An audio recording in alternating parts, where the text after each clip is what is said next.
Capítulo 6. Los frutos de la conexión.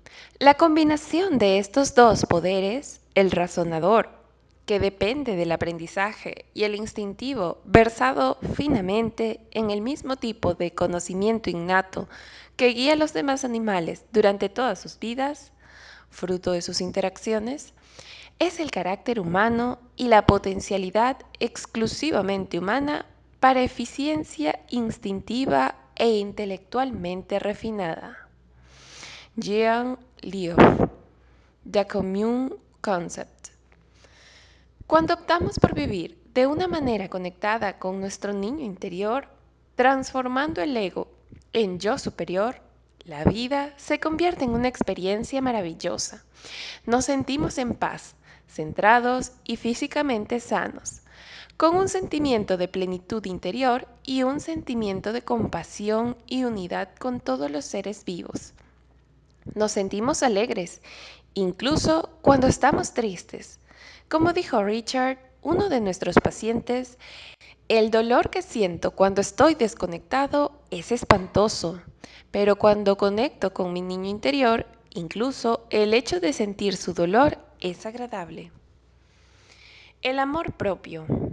Cuanto más profundamente aprendemos a amar a nuestro niño interior, más vivimos un amor propio elevado. El amor propio significa simplemente sentirse merecedores de amor, adecuados y valiosos. Si bien nuestro ego nos dice que el amor propio proviene de la aprobación de los demás, la realidad es que el amor propio procede de la aprobación interior, de lo que piensa el adulto interior acerca del niño interior y de cómo trata el adulto al niño. Cuando los demás nos otorgan aprobación, podemos sentirnos bien de momento, pero el buen sentimiento desaparece pronto y necesitamos más aprobación para volver a sentirnos bien. Por eso es una adicción. Necesitamos más y más para sentirnos bien. Los buenos sentimientos que proceden del ego siempre son efímeros. Cuando el adulto interior ama al niño interior durante cierto tiempo, el niño llega a saber que es digno de ser amado y valioso. Este conocimiento no es momentáneo, sino profundo y permanente. Cuanto más tiempo dedique usted a ser un adulto amoroso y a aprender acerca de su niño interior, más le gustará y más valorará estar consigo mismo. Cuando descubra que le gusta estar consigo mismo más que estar con ninguna otra persona, ya no será adicto a nadie. Esto no quiere decir que vaya a querer estar siempre solo, ni mucho menos. Cuando se llene a sí mismo, estando en contacto consigo mismo y amándose, entonces se sentirá tan lleno de amor que querrá ofrecérselo a los demás de manera natural. La persona conectada no busca una relación personal para conseguir algo, sino más bien para entregar amor a los demás, como se lo ha entregado a sí misma. Amarás a tu prójimo como a ti mismo quiere decir que primero debemos amarnos a nosotros mismos y entonces podremos amar a los demás como nos amamos a nosotros mismos. Si a usted le gusta estar con los demás, pero no le gusta estar consigo mismo, eso quiere decir que valora a los demás más de lo que se valora a sí mismo y que quiere estar con ellos para recibir algo de ellos, más que para darles algo. En este caso, está siendo menesteroso y adictivo. Cuando pase el tiempo suficiente aprendiendo con su niño interior, llegará a ver y a conocer quién es usted, hasta tal punto que le guste estar consigo mismo. Esto es el amor propio elevado. El amor propio elevado es una opción que se toma. Es consecuencia de lo que sentimos sobre nosotros mismos, de lo que optamos por creer acerca de nosotros mismos, de si optamos por creer que somos merecedores de amor o no lo somos. Cuando nos damos cuenta de que el amor propio elevado procede de amar a nuestro niño interior más que de la aprobación de los demás, entonces podemos ver que tenemos verdaderamente la posibilidad de elegir nuestros sentimientos acerca de nosotros mismos. Cuando nos volvemos no avergonzadores y no violentos con nosotros mismos y con los demás, amando incondicionalmente a nuestro niño interior, la dureza que creíamos necesaria para protegernos del daño se funde en una sensación de blandura y de poder interior. El poder personal y la blandura. La blandura es la energía del calor, la ternura, el amor y el poder que emanan de las personas cuando están en su yo superior. En ese momento se conocen y se aman a sí mismas, no se avergüenzan ni se violentan a sí mismas ni a los demás. No buscan aprobación ni temen la desaprobación. No están cohibidas y no toman como cosa personal las críticas, la ira, el rechazo de los demás. La energía blanda dimana del poder personal, pues cuando las personas saben quiénes son, lo que quieren y cómo se sienten y saben que tienen derecho a querer lo que quieren y a sentir lo que sienten, entonces no pueden ser dominadas, controladas o dañadas emocionalmente por otros. Cuando estamos en este estado de posesión de nuestro poder personal, estamos más allá de la debilidad y más allá de la violencia de ningún tipo. Podemos permitirnos ser blandos porque sabemos que no somos débiles. Estar en este estado es un ideal. Todos podemos aspirar a estar en él la mayor parte del tiempo. Por desgracia, muchas personas al leer la palabra blandura o al oír decir que alguien es blando, piensa en un debilucho, en un enclenque, en un mequetrefe, en un alfañique, en una lila. Evidentemente, existe una gran confusión entre blandura y debilidad. Blandura contra debilidad. Nuestro ego nos ha enseñado a creer que la blandura y el poder se excluyen mutuamente, que la blandura es debilidad y que la dureza es poderosa. El ego nos dice, por tanto, que no podemos ser blandos y poderosos a la vez. Pero para dar y recibir amor debemos ser blandos. El amor nunca procede de la dureza del ego. Es muy importante comprender la diferencia entre la blandura y la debilidad. Somos débiles cuando somos pasivos, rindiéndonos ante los demás y dejando que se aprovechen de nosotros. También somos débiles interiormente cuando tememos que nos controlen los demás y cuando nos cubrimos de este miedo intentando controlar a los demás. Somos débiles cuando otorgamos poder a la aprobación y a la desaprobación de los demás. Somos débiles en cualquier ocasión en que tenemos miedo y en que permitimos que ese miedo nos controle de cualquier modo, ya sea poniéndonos iracundo, criticones, acusadores o pasivos, obedientes o resistentes. En otras palabras, somos débiles siempre que estamos desconectados de nuestro niño interior, renunciando a la responsabilidad sobre nosotros mismos y actuando a partir de los miedos y las creencias del ego. Blando, por tanto, no quiere decir débil, tampoco significa obediencia. Tenemos el ejemplo de Joe. Es un representante sindical típico. Se presenta ante la mesa de negociaciones armado de exigencias, de causas que defender y de amenazas. Intenta sobreponerse a sus adversarios por la dureza y la inasequibilidad. Debe decir no con la voz más tronante que pueda. Y si se limitara a decir simple y suavemente desde un lugar conectado interior, estas son mis condiciones, podría relajarse en su asiento, seguiría centrado dentro de sí mismo y no tendría que someter su cuerpo y su espíritu a tormentos de la tensión y de la dureza. Podría dejar todo aquello a sus adversarios, que con el tiempo se acabarían desgastando. Desde su conexión interior podría ver la situación desgraciada de su adversario y aún lo amaría por su lucha. Esto es poder y blandura a la vez. Es el poder de la blandura. Cierto día, Erika observó la interacción siguiente entre un amigo suyo y un conocido de este. Estaban sentados charlando en una merienda en el campo cuando el amigo de Erika encendió un cigarrillo. Ella sabía que él quería dejar de fumar, pero que le estaba resultando difícil. El conocido de él empezó a soltarle un discurso sobre el vicio de fumar y le preguntó cómo podía seguir haciendo tal cosa. El amigo de Erika, un hombre blando y sensible, sonrió y dijo sencillamente: todos tenemos nuestros hábitos malos, ¿no? No se enfadó, ni se puso a la defensiva, ni intentó explicar nada. Permaneció blando y centrado, pero no se dejó abrumar por el otro hombre. Si este hombre se hubiera sentido incorrecto por fumar, si hubiera emitido juicios de valor sobre sí mismo o hubiera temido la desaprobación de los demás, probablemente se habría sentido dolido por la crítica y habría actuado a la defensiva, o bien no habría dicho nada, pero se habría sentido alterado o airado interiormente. Sus juicios sobre sí mismo lo habrían debilitado. Por el contrario, su aceptación de sí mismo y por tanto de la otra persona lo hacía blando y poderoso. Blandura y poder.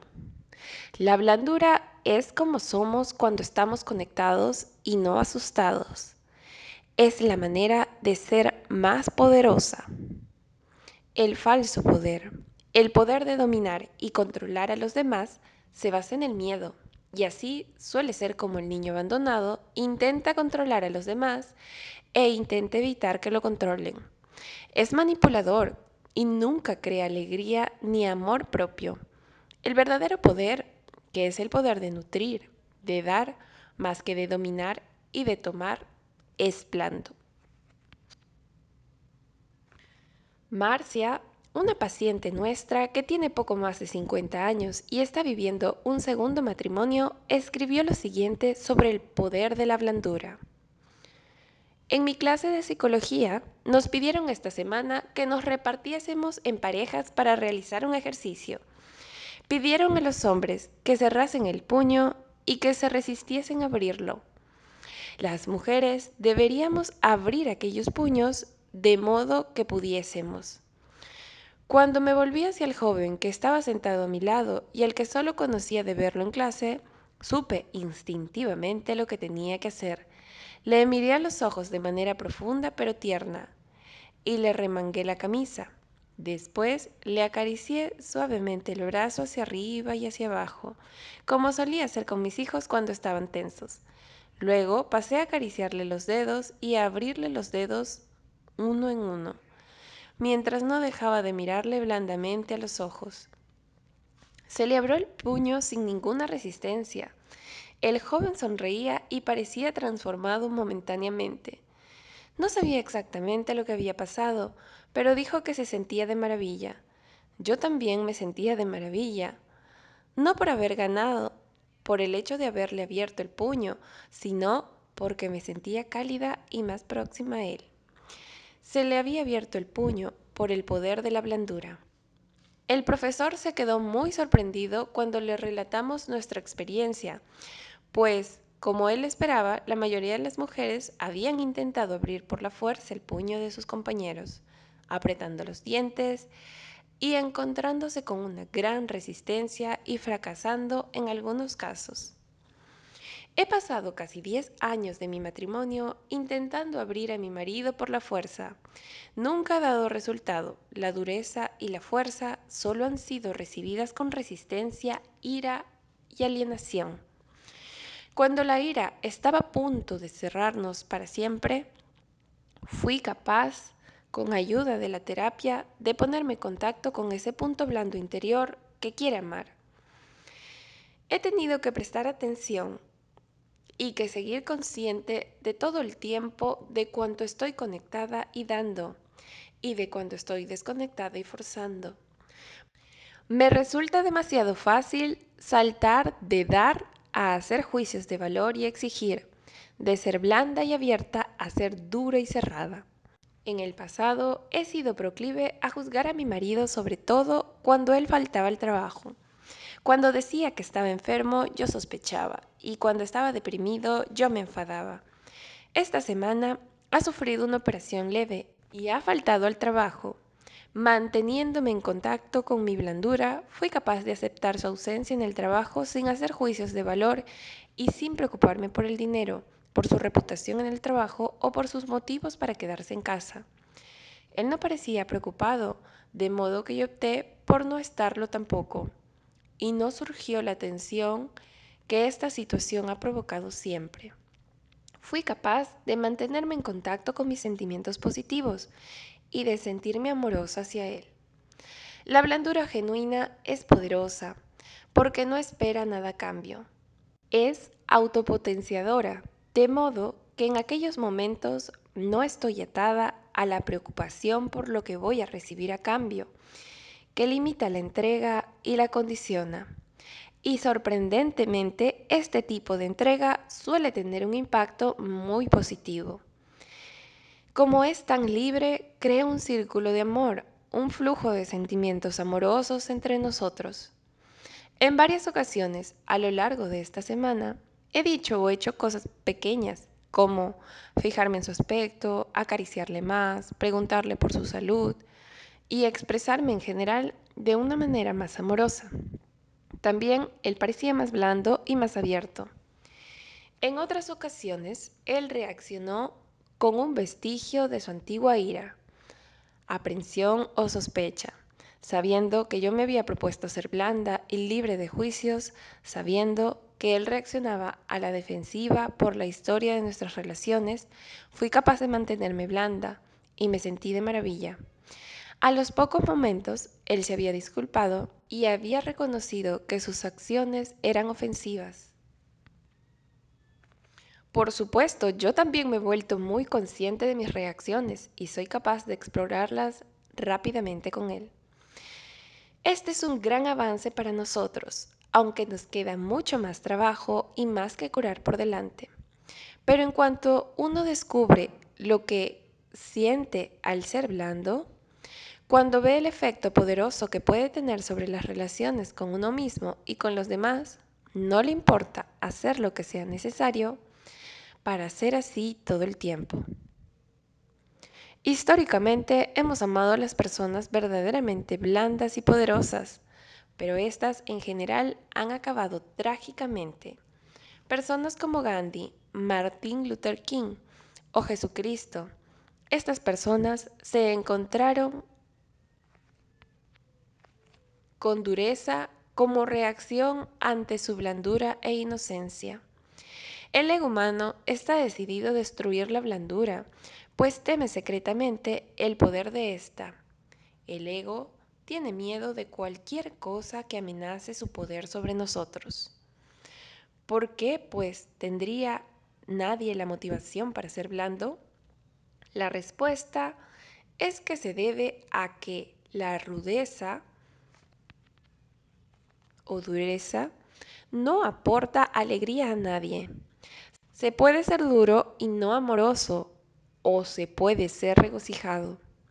¿Y qué hay del riesgo de ser aniquilados por los que son duros y obran a partir de sus egos? Hasta ahora, la mayoría de nosotros hemos creído que la única manera en que podemos reaccionar con seguridad ante la rudeza es protegiéndonos con nuestra propia dureza. Esta es la creencia del ego. Si es cierto que no existe poder mayor que el amor, entonces el modo más poderoso en que podemos reaccionar es con blandura. También es la única reacción que fomentará nuestro amor propio y nos aportará alegría. Si al leer esto usted está sacudiendo la cabeza y diciendo yo no quiero que la gente me pisotee, entonces su ego lo está seduciendo para hacerle creer que su dureza es efectiva para protegerlo de la dureza de los demás. El ego quiere que creamos que cuando nos atacan debemos contraatacar, pero cuando lo hacemos así, lo único que conseguimos es crear guerras en las familias, en nuestra sociedad, en todo el mundo. Es verdad que en tiempos pasados, cuando una nación o sociedad era atacada por otra, los que no se defendían luchando o los que no tenían armaduras adecuadas eran dominados por los que tenían armas más poderosas. Poderosas en el sentido de poder sobre los demás. Pero si seguimos obrando desde esa base, hoy día nos aniquilaremos a nosotros mismos, de modo que ya es hora de pasar del poder duro del ego al poder blando del yo superior. Sabemos, no obstante, que el ego no renunciará fácilmente a su dominio. En un curso de milagros se dice: es especialmente probable que el ego nos ataque cuando reaccionamos con amor, porque nos ha evaluado como no amorosos y estamos obrando en contra de su juicio. Esto quiere decir que su ego cree que usted es una persona no amorosa y que, mientras lo crea, su ego tiene el control sobre usted. Pero si usted se despierta al hecho de que usted es amoroso y digno de ser amado, el ego lo atacará, pues teme la pérdida del poder sobre usted. Su ego ha pasado toda la vida convenciéndolo de que usted debe ser duro para ser poderoso. Todavía nos falta por aprender que la defensa más poderosa es la indefensión de la blandura y del amor. Ted contó a Margie el relato siguiente en una de sus sesiones de terapia. Llevo mucho tiempo teniendo que aguantar a mi jefe. Cada vez que no comprende alguna cosa o algo marcha mal, viene a gritarme a mí. A mí siempre me ha desagradado esto y siempre he reaccionado devolviéndole los gritos. Afortunadamente, no tiene la autoridad suficiente para despedirme, pero lo que ha sucedido siempre es que mantenemos una especie de guerra fría que suele durar semanas enteras después de alguna de aquellas peleas. Es muy incómodo para los dos. Los problemas no se resuelven nunca. La semana pasada, después de que tú y yo hablemos de que mi adulto diese la cara por mi niño, él volvió a presentarse para gritarme y después se largó a su despacho pisando fuerte. Pero esta vez, en lugar de seguirlo a su despacho, gritándole o despreciándolo, entré y me senté en silencio, diciendo interiormente a mi niño que yo me haría cargo de esto por él. Decidí ser curioso y aprender algo más acerca de la situación, en lugar de estar iracundo. De modo que le pregunté delicadamente qué era lo que le alteraba tanto. Se tranquilizó inmediatamente y mantuvimos por primera vez una buena conversación. Empezamos incluso a resolver algunas de las cosas que lo habían estado alterando. Fue magnífico. En lugar de terminar sintiéndome airado, frustrado e impotente, terminé sintiéndome calmado y poderoso. Siempre habría creído que tenía que ser duro para conseguir lo que quería y para que no se aprovecharan de mí. Pero puedo empezar a darme cuenta de que solo ha servido para dejarme alterado y frustrado. Ahora que la puerta está abierta para hablar, tengo la sensación de que podemos resolver cualquier otro problema que surja. Me había sentido tan alterado en el trabajo que estaba pensando en pedir un traslado. Pero ahora me gusta mucho más mi trabajo. Es difícil creer que una cosa tan sencilla como reaccionar con calma y con curiosidad desde mi adulto, en lugar de hacerlo airadamente desde mi niño abandonado, pueda ser tan poderosa.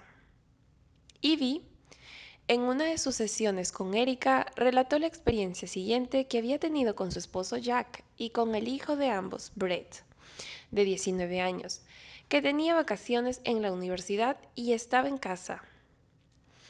Cuando Brett había llegado a casa, Jack le había entregado una lista de cosas que quería que hiciera Brett mientras estaba en casa. Cuando faltaron 2 noches para que Brett tuviera que volver a la universidad, estaba claro que las tareas iban a quedar sin hacer. Estábamos sentados en la mesa cenando y conversando y Jack tocó el tema. Brett se puso ligeramente a la defensiva y pronto Jack se puso a gritarle y a decirle que era un egoísta o un desagradecido y que sentía que Brett se estaba aprovechando de él. Dijo a Brett que si no era capaz de ayudar en casa, que no se moleste en volver.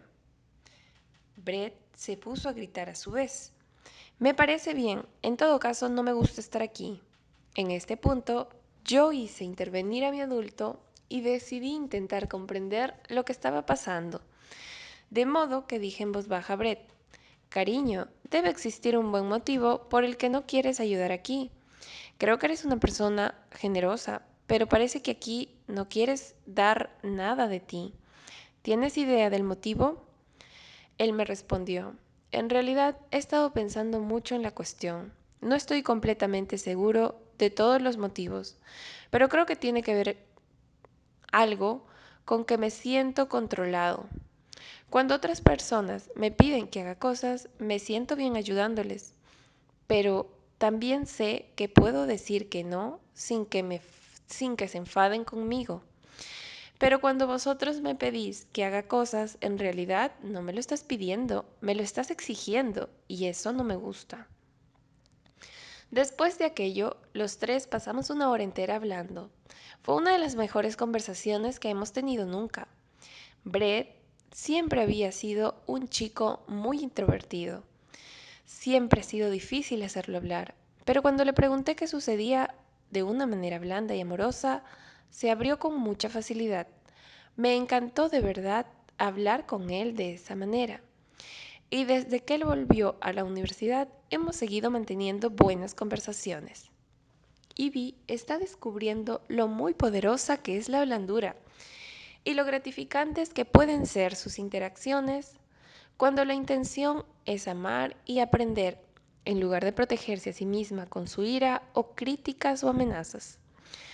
Terry Johnson, autor de Giving In to Get Your Way, cuenta el siguiente relato conmovedor que protagonizó él mismo. El tren traqueaba y chirriaba por las afueras de Tokio una tarde calurosa de primavera. Nuestro vagón estaba relativamente desocupado. Algunas amas de casa seguían seguidas de sus hijos, algunas personas mayores se iban de compra. Yo contemplaba distraídamente las casas monótonas y los cestos polvorientos. En una estación se abrieron las puertas y la tranquilidad de la tarde quedó hecha trizas ante un hombre que vociferaba maldiciones violentas e incomprensibles. El hombre entró tambaleándose en nuestro vagón. Llevaba ropas de obrero, era grande y estaba borracho y sucio. Gritando, lanzó un puñetazo a una mujer que tenía un niño pequeño en brazos. El golpe la hizo caer dando vuelta en los regazos de una pareja de personas mayores. El niño no se hizo daño de milagro. La pareja aterrorizada se puso de pie de un salto y se dirigió apresuradamente al otro extremo del vagón. El obrero dirigió una patada a la espalda de la anciana que se retiraba, pero falló mientras ésta se ponía en cubierto a toda prisa. Esto puso tan rabioso al borracho que agarró la barra vertical de metal que estaba en el centro del vagón e intentó arrancarla de sus mordazas. Vi que tenía en una mano un corte que le sangraba. El tren arrancó, los pasajeros estaban petrificados de miedo. Yo me puse de pie. Yo era joven por entonces. Tenía mis 20 años por ahí y estaba en bastante buena forma. Llevaba 3 años practicando el aikido durante 8 horas enteras casi todos los días. Me gustaban las llaves y la lucha cuerpo a cuerpo. El problema era que mi habilidad en el arte marcial no había sido puesta en prueba en ningún combate real. A los estudiantes del aikido no nos permitían luchar. Mi maestro había dicho una y otra vez, el aikido es el arte de la reconciliación. El que tiene la intención de luchar ha roto su conexión con el universo. Si intentas dominar a la gente, ya estás derrotado. Estudiamos cómo resolver los conflictos, no cómo iniciarlos. Yo escuchaba sus palabras, lo intentaba muy seriamente. Llegó incluso a cruzar la calle para evitar a los chimpera, los gamberos jugadores del billar electrónico que frecuentaban las estaciones del ferrocarril. Mi paciencia me hacía sentirme exaltado. Me sentía duro y santo a la vez. Pero en lo más profundo de mi corazón quería encontrarme con una oportunidad absolutamente legítima en la que pudiera salvar a un inocente, destruyendo a un culpable. Esto es, me dije a mí mismo poniéndome de pie. Hay gente en peligro. Si no hago algo enseguida, es probable que haya algún herido. Cuando el borracho vio que me ponía de pie, aprovechó la oportunidad para centrar su rabia. Ajá, rugió. Un extranjero. Necesitas una lección de buenos modales japoneses. Me agarré suavemente a la correa que colgaba del techo y le dirigí una lenta mirada de asco y desaprobación. Yo pensaba hacer polvo a aquel sujeto, pero él tenía que dar el primer paso. Quería que se pusiera furioso, de modo que contraje los labios y le envié un beso insolente. Muy bien, bramó, te voy a dar una lección. Se dispuso a atacarme.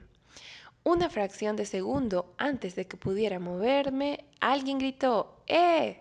Fue ensordecedor. Recuerdo su timbre melodioso, extrañamente gozoso, como cuando buscamos algo diligentemente con un amigo y nuestro amigo se topa de pronto con ello. ¡Eh! Me volví a la izquierda. El borracho se volvió a su derecha. Ambos bajamos la vista y vimos a un viejecito japonés. Debía tener bastante más de 60 años, aquel pequeño caballero que estaba allí sentado con su kimono inmaculado. No me miró, pero dirigió una sonrisa encantadora al obrero, como si tuviera un secreto muy importante y muy agradable que compartir. Ven aquí, le pidió el viejo con un acento muy coloquial, haciendo una señal al borracho. Venga aquí a hablar conmigo, añadió mientras sacudía ligeramente la mano. El hombretón lo siguió como si le tirasen de un hilo. Plantó los pies agresivamente ante el viejo caballero y rugió por encima del traqueteo de las ruedas. ¿Por qué diablos tengo que hablar con usted? El borracho me daba ahora la espalda. Si movía el codo, aunque fuera 1 milímetro, yo lo abatiría. El viejo siguió sonriendo al obrero. ¿Qué has estado bebiendo? Le preguntó con ojos chispeantes de interés. He estado bebiendo sake, vociferó el obrero. Y a usted no le importa. El viejo quedó cubierto de salpicaduras de saliva. ¡Oh! Eso es maravilloso, exclamó el viejo. Absolutamente maravilloso. Verá, a mí también me gusta el sake. Todas las noches mi mujer y yo, ella tiene 60 años, y, ¿sabe? Calentamos una botellita de sake, la agarramos, la sacamos al jardín y nos sentamos en nuestro viejo banco de madera. Vemos desaparecer el sol y vemos cómo marcha nuestro árbol de caquí. Mi bisabuelo plantó aquel árbol y nos preocupamos de si se recuperará de las heladas del invierno pasado. Pero nuestro árbol ha aguantado mejor de lo que cabía esperar, sobre todo si se tiene en cuenta la mala calidad del terreno. Es agradable contemplarlo cuando tomamos nuestro sake y salimos a disfrutar de la tarde, incluso cuando llueve, añadió mirando al obrero con un brillo en la mirada. Mientras el borracho se esforzaba por seguir las palabras del viejo, su rostro empezó a ablandarse. Fue abriendo lentamente los puños. Sí, replicó, a mí también me gustan los caquis. Y se le fue apagando la voz. Sí, dijo el viejo sonriendo, y estoy seguro de que tiene una mujer maravillosa. No, respondió el obrero, mi mujer murió. El hombre empezó a sollozar muy suavemente, oscilando con los movimientos del tren. No tengo mujer, no tengo casa, no tengo trabajo, estoy avergonzado de mí mismo. Le rodaban las lágrimas por las mejillas. Una convulsión de desesperación le recorrió el cuerpo.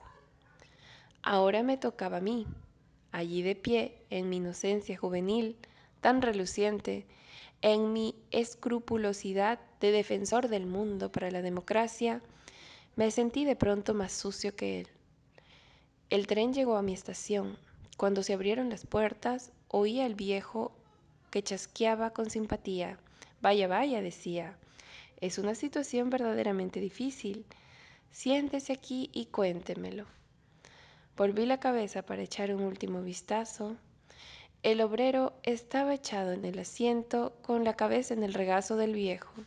El viejo le acariciaba suavemente su sucia mata de pelo.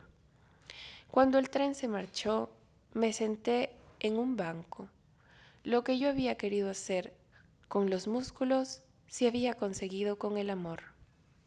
Descubrir el poder de la pasión. Uno de los secretos para tener una vida feliz es encontrar nuestra pasión. La pasión significa sumergirse totalmente en una experiencia que nos parece muy atractiva para el propósito de la expresión, el juego y el aprendizaje. Significa aprender física, emocional, intelectual y espiritualmente acerca de algo y crear con ello. Es la cosa que amamos y que pone el caramba en nuestras vidas. El descubrimiento de nuestra pasión o pasiones nos conduce hacia los sentimientos de valía y nos aparta de las adicciones. Cuando usted tiene una pasión en su vida, nadie puede quitársela. Perseguir esta vivencia no es un lujo, sino una necesidad, pues sin esas vivencias especiales que aportan un significado a nuestras vidas, tendríamos que vagar sin rumbo buscando a alguien, algo o alguna sustancia que llene el vacío por nosotros. Su ego hará cualquier cosa para evitar que usted conecte con esa experiencia tan potenciadora. Le dirá que no tiene tiempo ni dinero, o que es incapaz, o que allí afuera no hay nada que vaya a interesarle de verdad, de modo que no tiene sentido buscarlo. Algunas personas han encontrado la pasión en actividades físicas o en los deportes, y otras han encontrado su pasión en las artes o las experiencias creativas. Algunas practican estas actividades, pero no han encontrado pasión, pues las utilizan como adicciones para llenar su vacío, más que como expresiones creativas de su vivacidad. Otras más no tienen ni idea de por dónde empezar. Por dónde se debe empezar es por su niño interior. Su niño interior es un aspecto apasionado. Es el niño que tiene dentro y que puede decirle cuáles son sus verdaderos intereses. Cuando vaya pasando más tiempo aprendiendo de y con su niño interior, sintonizará de manera natural con sus pasiones. Su niño tiene la respuesta y probablemente se la ha estado diciendo siempre. ¿Cuántas veces se ha oído a sí mismo decir, me gustaría probar eso algún día? Algún día voy a... La verdad es que solemos decir estas cosas, pero rara vez obramos en consecuencia. La única manera que usted tiene de descubrir su pasión es seguir probando caminos diferentes y estar abierto a su niño interior mientras lo prueba. Los niños se apasionan de manera natural por muchas cosas: clases de baile, pintura, música, lectura, construir cosas, coleccionar minerales, coleccionar sellos de correos, teatro, deportes, juegos creativos. Cuando van creciendo, suelen recibir desprecios por su pasión y por su intensidad, o se menosprecian sus intereses. ¿Tuvo usted una pasión en su vida a la que renunció hace mucho tiempo? La pasión puede formar parte o no de su trabajo. Es maravilloso hacer un trabajo que nos apasiona y del que disfrutemos, y todos podemos orientarnos en ese sentido. Pero hasta que lo consigamos, podemos trabajar para sustentar nuestras pasiones.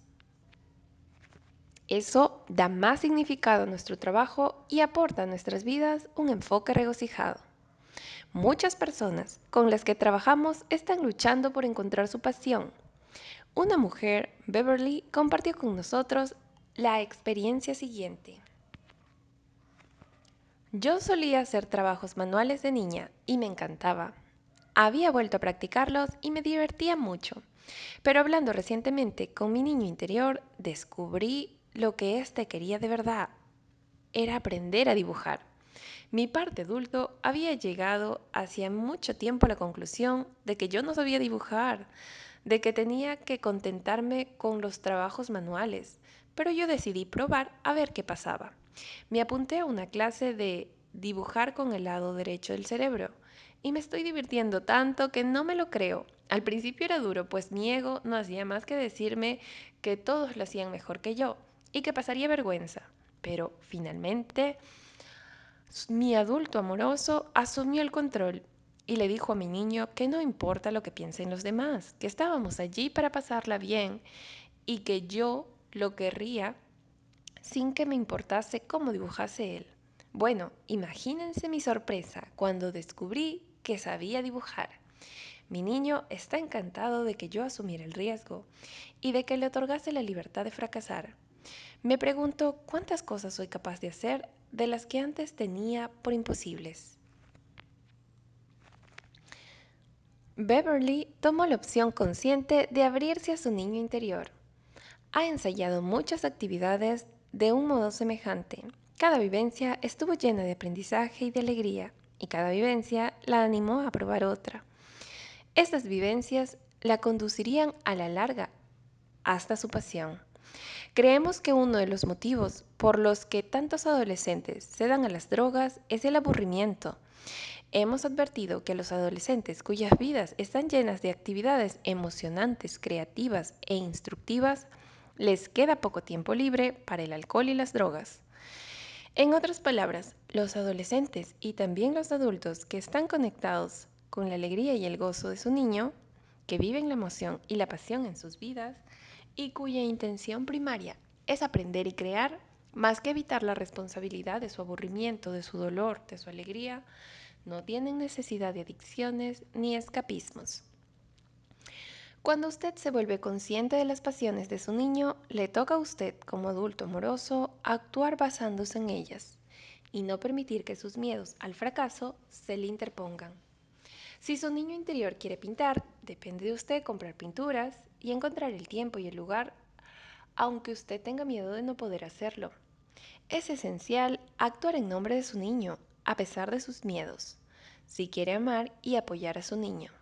De modo que si su niño quiere aprender a tocar el piano, es tarea del adulto de comprar, alquilar un piano y buscar un profesor. Si su niño quiere construir cosas con madera, es tarea del adulto que ayude en usted dedicarle un tiempo y comprar los materiales. Si su niño quiere aprender a navegar, es tarea de usted hacer la llamada telefónica para contratar las lecciones. Si su niño quiere coleccionar minerales, es tarea de usted llevarlo a recoger minerales. También es tarea del adulto que hay en usted no juzgar las pasiones de su niño, sino apoyarlas de cualquier modo que le sea posible. Como dice Joseph Campbell, sigue tu dicha. Siga la dicha, la pasión que está dentro de su niño interior y descubrirá su alegría. Usted tiene un niño interior y siempre lo tendrá. Puede pasar la vida negando a su hijo y encerrándolo en un armario mental. O puede pasar la vida de la mano de esa parte de usted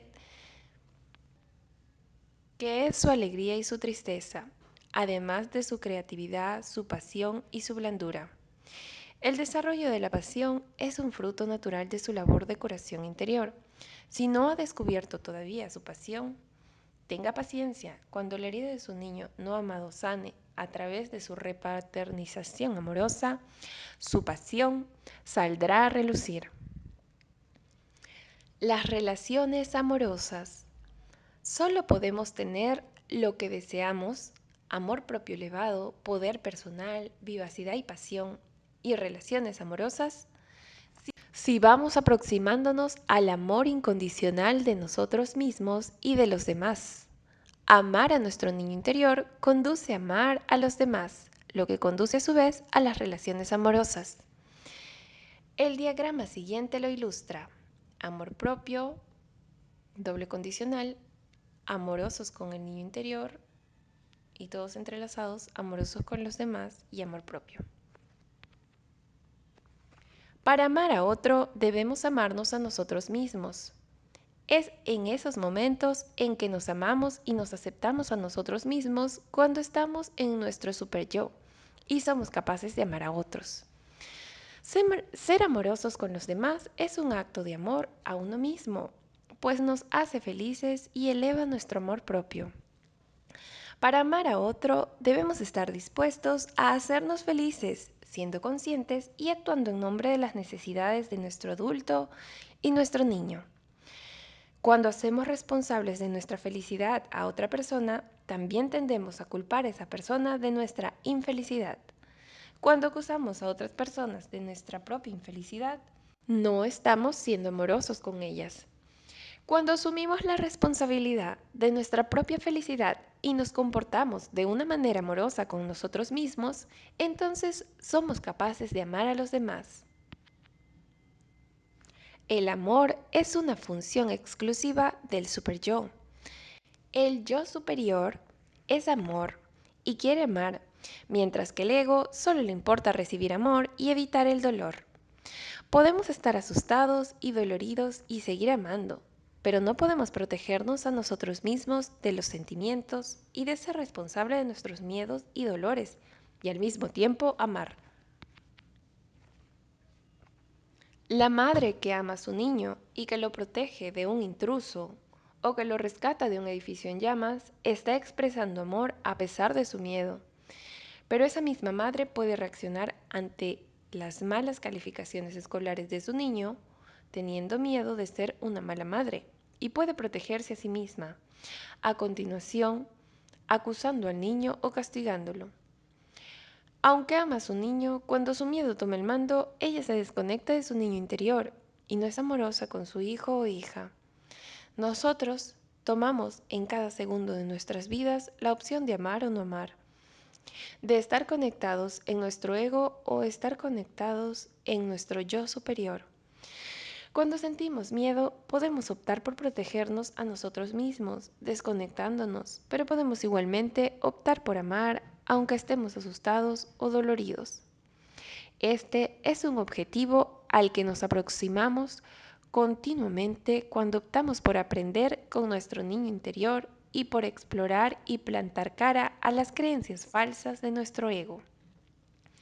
Si fuéramos capaces de ser amorosos en cada momento, seríamos seres verdaderamente iluminados. Pero no lo somos, solo somos seres humanos, amantes y amables. La vida nos presenta a todos muchas situaciones que plantean un desafío a nuestra capacidad de ser amorosos. Un amigo puede retrasarse. Nuestro amante puede no querer hacer el amor cuando lo deseamos nosotros. Nuestro compañero puede gastarse dinero en algo que a nosotros nos parece innecesario. Puede tener una aventura amorosa o nuestro hijo puede tener malas calificaciones o tomar drogas.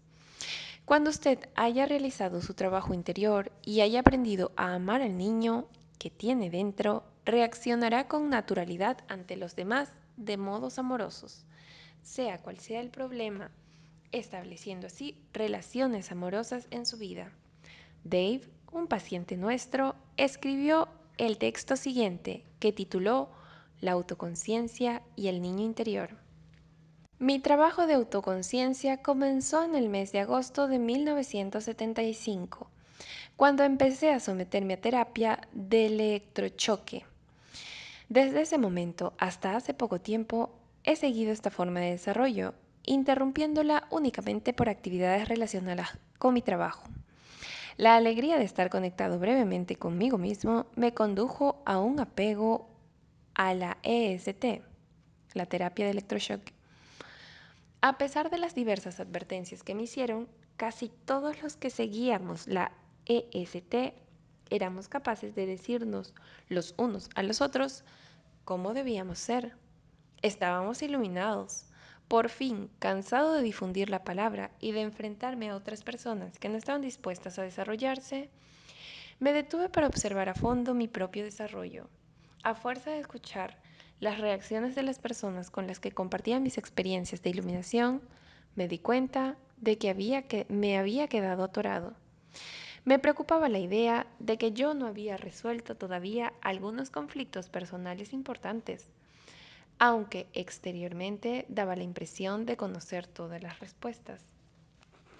Decidido a resolver estas cuestiones, me comprometí en un periodo de alta participación en programas mayores y más costosos.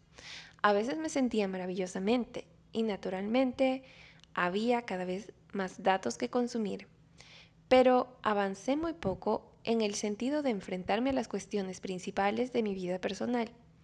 Por fin llegué a una crisis. Era capaz de mantenerme conectado y presente en el trabajo, pero me empecé a desconectar cuando me encontraba con problemas en mis relaciones personales. No tenía nada que me guiase, sencillamente no sabía lo que quería. Al cabo de muchas horas, con la doctora Maggie Paul, advierto ahora que existía un conflicto importante entre mi niño interior y mi adulto. Creo que la mayor parte de los programas de autoconciencia fracasan en este punto.